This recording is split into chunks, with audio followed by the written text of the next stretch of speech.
sahabi, her, en del vand, du skal vaske dig, fordi vandet er kommet. Vi skal huske, rigtig vigtige ting, når man har lavet tayammum, fordi man ikke har vand, og bagefter salat, har fundet vand, der kommer vand, så skal man ikke gentage sin salat. Så skal man ikke gentage sin salat, fordi man har gjort sit bedste. Man har gjort sit bedste, og har været bange for Allah. Og Allah subhanahu wa ta'ala har ikke spurgt dig om at lave dhuhr fard 2 gange. Hvad for en, der er korrekt? Er det en med tayammum, eller en med vand? Hvad for en, der er korrekt? Du har været dhuhr 2 gange. For sikkerheds skyld. Hvad for en sikkerheds skyld? For sikkerheds skyld, at du følger kitab og sunnah.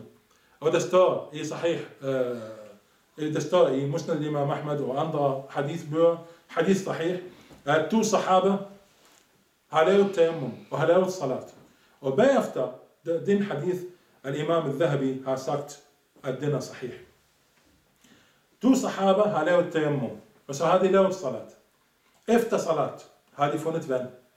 En sahabi har ikke gentaget salat. Den anden sahabi, han har gentaget salat. Så kom de til profeten sallallahu alaihi wasallam og fortalte ham. Han sagde til ham, som ikke har gentaget salat, du er det mest korrekt. Du har fulgt sunnah. Min sunnah. Og han sagde til den anden, du fik ajr 2 gange, inshallah. Fordi han vidste ikke. Så når nogen kommer efter de sahaba og siger, jeg vil have ajr 2 gange, så siger vi, du får bid'a 2 gange, ikke ajr 2 gange. Hvorfor? Fordi du vidste, hvor sunnah er. Hvor sunnah sahiha. Så må du følge sunnah sahiha. Og ikke at du har brugt dine kræfter og har gjort dit bedste til at finde vand, og du ikke har fundet vand.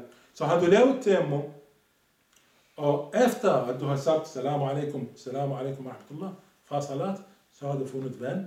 Så kommer du og siger, jeg vil have 2 ajr, ligesom den sahabi. Så siger vi, ligesom Uthaymin rahimahullah også har sagt, du får ikke 2 ajr, fordi klar sunnah skal følges. Og den sahabi, som har lavet salat 2 gange, han vidste ikke, hvad sunnah er. Han vidste ikke, hvad det mest korrekt. Derfor han har lavet salat 2 gange, fordi han vidste ikke. Men når du ved det, hvor sunnah er, så må du følge det, og ikke lave ijtihad over sharia bevis, al-nas, yani. Så vi, alhamdulillah, har fortalt en del om ghusl, en del om tayammum, rigtig kort og rigtig koncentreret og rigtig korrekt efter profeten sallallahu alaihi wasallam. Og vi har glemt meget vigtige ting om tayammum, som Ibn al-Qayyim rahimahullah har nævnt i Zad al-Ma'ad og hans andre bøger som I'lam al-Muwaqqi'in. Og Shaykh al-Islam rahimahullah, at nogen har sagt, som tror, at de er faqih eller alim eller noget, det skal være sådan, det skal være fint sådan, at det hænger på dine hænder, når du laver tayammum. Og det passer ikke. Det er ikke korrekt. Al-Rasul a.s. som Ibn al-Qayyim rahimahullah har sagt, han rejste til Tabuk. Og når han rejste til Tabuk, så står der ikke en hadith, viser os, at han har haft det der fint sand sammen med ham fra Medina. Det bid'ah. At du har fint sand et eller andet sted, fordi du er på rejse, og den rejse er der ikke noget sand, for eksempel. Eller i ørken.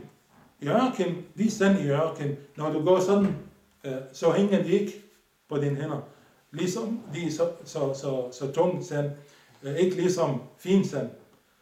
Så Rasul a.s. har rejst til Tabuk og kom mellem alle de bjerge og alle de tunge sand, ørkensand, og han laver tayammum, og så lidt vand, som de har haft, det er ikke så meget vand, som er ikke nok til at lave wudu eller ghusl fra janaba eller andet. Så de har lavet tayammum, og de har lavet tayammum i alle kvalitetssand, de har set på deres vej. Så skal det ikke være speciel slags eller kvalitetssand, fin sand, som hænger på dine hænder, for at du kunne sige til dig selv, jeg har lavet tayammum. Nogle sahaba har været i nogle områder, hvor der er slet ikke sand, hvor der kun is, snevejr. Hvad skal jeg lave, når der er snevejr? så skal jeg bare slå på de sne og gå sådan og med mine hænder. Det er det, jeg kan, fordi Allah Azza wa Jal har ikke sagt sand i Koran. Har sagt fatayammamu sa'idan tayyiban. Det vil sige, at I skal gå og finde ren stykke jord, hvor I laver tayammum. Og ikke, at det skal være sand. Så når vi kommer til et sted uden snevejr, men der kommer meget regn, så de sandblod, det bliver helt blandet med vand. Når vi går sådan, så kommer der ikke noget sand, så skal du også lave tayammum efter de våde sand, fordi det er det, du kan.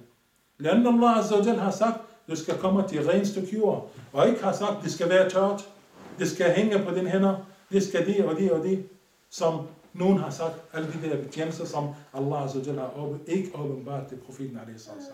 Så selvom de er blandet med vand, skal du stadig alligevel og vise ibadet til Allah subhanahu wa ta'ala, dit ansigt, din hænder. هذا وصلى الله على نبينا محمد وسلم تسليما. السلام عليكم ورحمة الله وبركاته.